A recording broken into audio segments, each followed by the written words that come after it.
Owl Moon.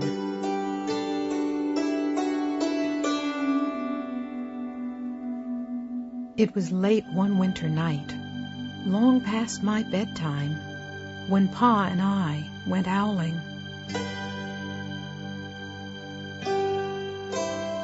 There was no wind. The trees stood still as giant statues, and the moon was so bright the sky seemed to shine. Somewhere behind us a train whistle blew, long and low, like a sad, sad song. I could hear it through the woolen cap Pa had pulled down over my ears. A farm dog answered the train, and then a second dog joined in. They sang out, trains and dogs, for a real long time, and when their voices faded away, it was as quiet as a dream. We walked on toward the woods, Pa and I. Our feet crunched over the crisp snow, and little gray footprints followed us.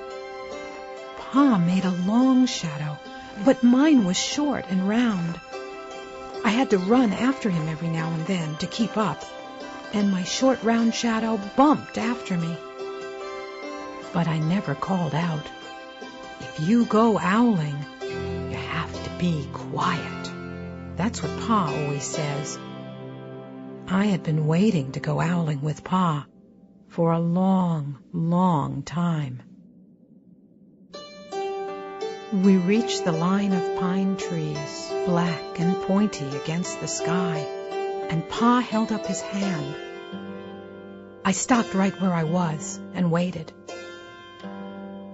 He looked up, as if searching the stars, as if reading a map up there. The moon made his face into a silver mask. Then he called. The sound of a great horned owl. Again he called out, and then again. After each call he was silent, and for a moment we both listened. But there was no answer.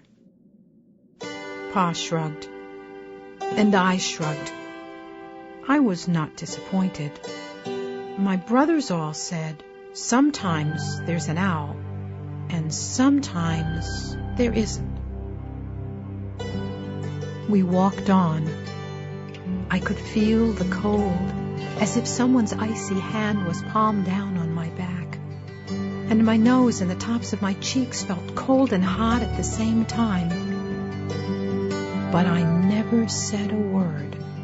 If you go owling, you have to be quiet and make your own heat. We went into the woods. The shadows were the blackest things I had ever seen. They stained the white snow.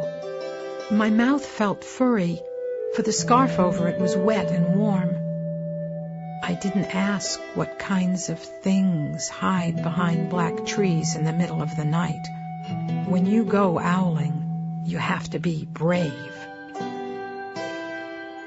Then we came to a clearing in the dark woods.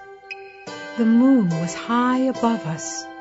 It seemed to fit exactly over the center of the clearing, and the snow below it was whiter than the milk in a cereal bowl. I sighed, and Pa held up his hand at the sound. I put my mittens over the scarf over my mouth and listened hard. And then Pa called.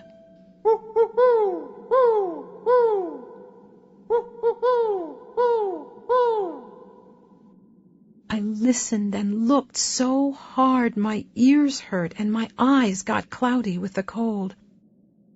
Pa raised his face to call out again, But before he could open his mouth, an echo came threading its way through the trees.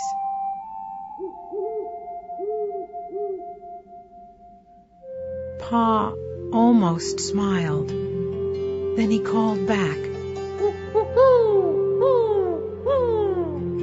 just as if he and the owl were talking about supper, or about the woods, or the moon, or the cold.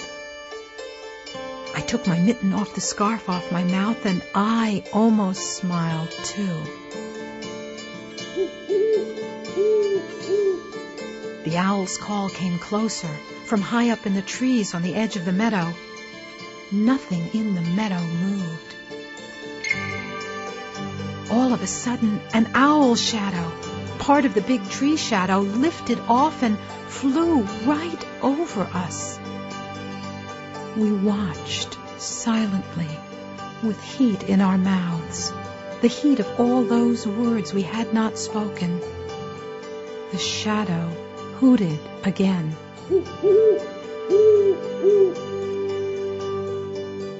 Pa turned on his big flashlight and caught the owl just as it was landing on a branch.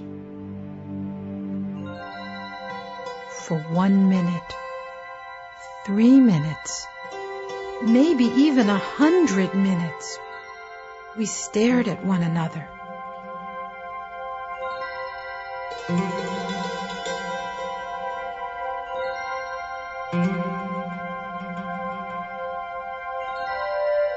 Then the owl pumped its great wings and lifted off the branch like a shadow without sound.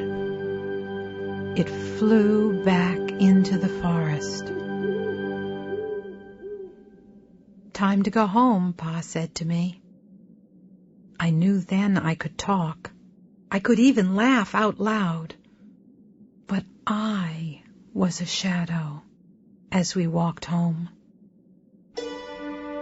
When you go owling, you don't need words, or warmth, or anything but hope.